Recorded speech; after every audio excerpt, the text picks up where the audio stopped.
안녕하세요. 사연반장 채널이에요. 오늘 들려드릴 이야기는 아마 많은 40에서 60대 며느리분들이라면 고개를 끄덕이며 공감할 수밖에 없을 것 같은데요. 상상 이상의 지저분함으로 며느리를 고통 속에 몰아넣은 시어머니와의 전쟁 같은 사연이에요. 정말이지 이 이야기를 듣다 보면 여러분도 답답함에 가슴을 치다가 마지막엔 세상에 어떻게 이런 일이 하고 깜짝 놀라실 수도 있을 거예요. 오늘의 주인공은 40대 후반의 워킹맘 박선영 씨였어요. 선영 씨는 남편 김민준 씨와 고등학생 딸 그리고 중학생 아들을 둔 평범한 가장이었는데요. 민준 씨는 외동아들이었고 시어머니께서는 혼자 사셨기 때문에 선영 씨 부부는 매주 주말마다 시어머니 댁을 방문하곤 했었죠. 시어머니는 70대 초반의 김순자 여사님이셨는데 평소 말씀은 많지 않으셨지만 며느리인 선영 씨에게도 살갑게 대해주시는 편이었어요. 그런데 문제는 단 하나, 바로 어머님의 위생 습관이었어요. 처음 결혼하고 나서 시어머니 댁에 갈 때마다 뭔가 찝찝한 기분이 들었었는데요. 시어머니 댁은 항상 쾌쾌한 냄새가 났고 눈에 보이는 곳마다 먼지가 수북하게 쌓여 있었죠. 부엌 싱크대에는 설거지하지 않은 그릇들이 산처럼 쌓여 있었고 화장실은 정말이지 말로 표현하기 힘들 정도였어요. 선영 씨는 처음에는 나이가 드셔서 그러신가 보다 하고 이해하려고 노력했어요. 그래서 주말마다 가서 대청소를 하기도 하고 설거지도 대신 해드리곤 했었죠. 하지만 아무리 치워도 그때뿐이었어요. 다음 주에 방문하면 다시 원상복구되어 있었거든요. 민준 씨는 어머님께서 원래 좀 깔끔한 편은 아니셨다고 대수롭지 않게 이야기했지만 선영 씨는 점점 스트레스가 쌓여갔어요. 시간이 흐를수록 시어머니의 위생 문제는 선영 씨의 일상에까지 영향을 미치기 시작했어요. 어머님이 손수 만들어주셨다는 반찬을 가져올 때면 선영 씨는 솔직히 먹기가 너무 꺼려졌어요. 냄새도 이상하고 뭔가 눈에 보이지 않는 이물질이 있을 것 같은 기분이 들었거든요. 아이들도 시어머니 댁에 가는 것을 점점 꺼려했어요. 엄마, 할머니 집은 왜 이렇게 지저분해요? 자꾸 간지러워요 하고. 투덜거리는 아이들의 말에 선영 씨의 마음은 더욱 무거워졌죠. 그러던 어느 날 민준 씨가 갑자기 배탈이 나서 병원에 입원하는 일이 생겼어요. 의사 선생님은 음식 위생이 좋지 않아서 생긴 문제 같다고 말씀하시더라고요. 선영 씨는 그 순간 직감했죠. 며칠 전 시어머니가 직접 담가주신 김치를 남편이 맛있게 먹었다는 사실을요. 그제야 선영 씨는 더 이상 참을 수 없다는 생각이 들었어요. 단순히 지저분한 것을 넘어 이제는 가족의 건강까지 위협하는 상황이 된 거였죠. 시어머니께 조심스럽게 이야기해 보려고 했지만 어머님은 내가 평생 이렇게 살아왔는데 뭘 새삼스럽게 그러냐며 오히려 화를 내셨어요. 선영 씨는 어머님께 쌓였던 서운함과 답답함이 한꺼번에 몰려와 눈물이 핑 돌았죠. 정점을 찍었던 사건은 민우의 생일날이었어요. 시어머니는 민우를 위해 직접 미역국을 끓여주신다고 하셨죠. 선영 씨는 걱정이 앞섰지만 그래도 손주의 생일인데 어머님의 성의를 무시할 수 없다는 생각에 그러시라고 말씀드렸어요.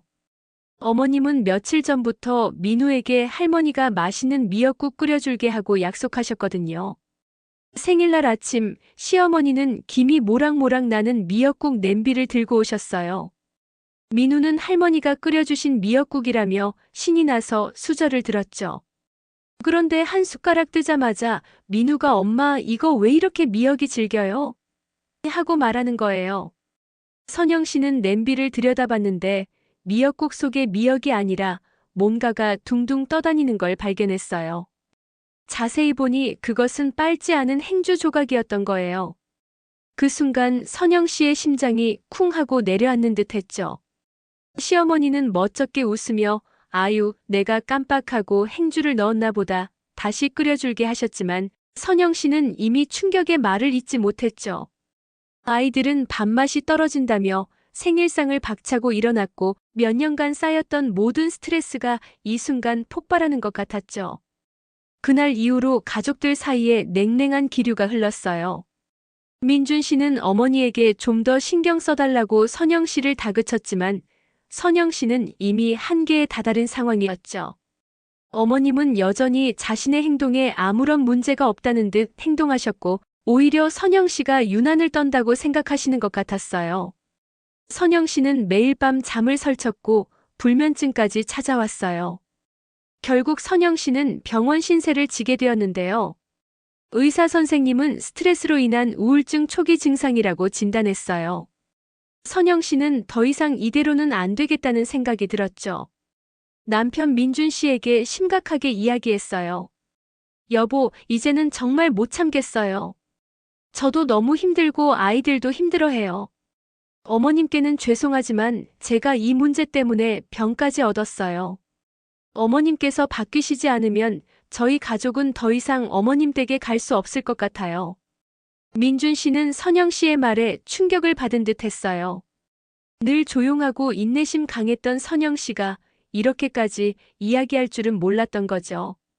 민준 씨는 한동안 말이 없다가 결국 무거운 한숨을 내쉬며 알겠어. 내가 어머니와 이야기해볼게라고 대답했어요. 선영 씨는 민준 씨의 대답에 일말의 희망을 품었지만 한편으로는 시어머니가 쉽게 변하지 않을 것이라는 불안감도 떨칠 수 없었답니다.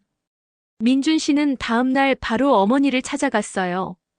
그리고 선영 씨의 이야기를 전하며 어머님께 제발 청결에 신경 써달라고 간곡히 부탁드렸죠. 그런데 시어머니는 예상대로 크게 화를 내셨어요.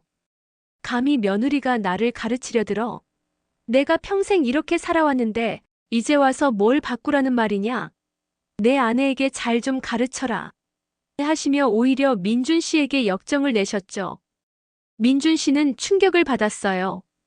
어머니가 이렇게까지 완강하게 나오실 줄은 몰랐던 거예요. 결국 민준 씨는 선영 씨에게 시어머니와의 대화가 실패했음을 알렸고 선영 씨는 절망할 수밖에 없었죠. 그녀는 인터넷 검색을 통해 노인정신건강상담센터를 알게 되었고 민준 씨를 설득해 시어머니께 상담을 권유했어요. 처음에는 완강히 거부하시던 시어머니였지만 민준 씨가 매일같이 찾아가 설득하고 아이들이 직접 쓴 손편지까지 드리자 결국 마지못해 상담을 받아보겠다고 하셨죠. 그리고 상담을 받으면서 충격적인 사실이 밝혀졌어요.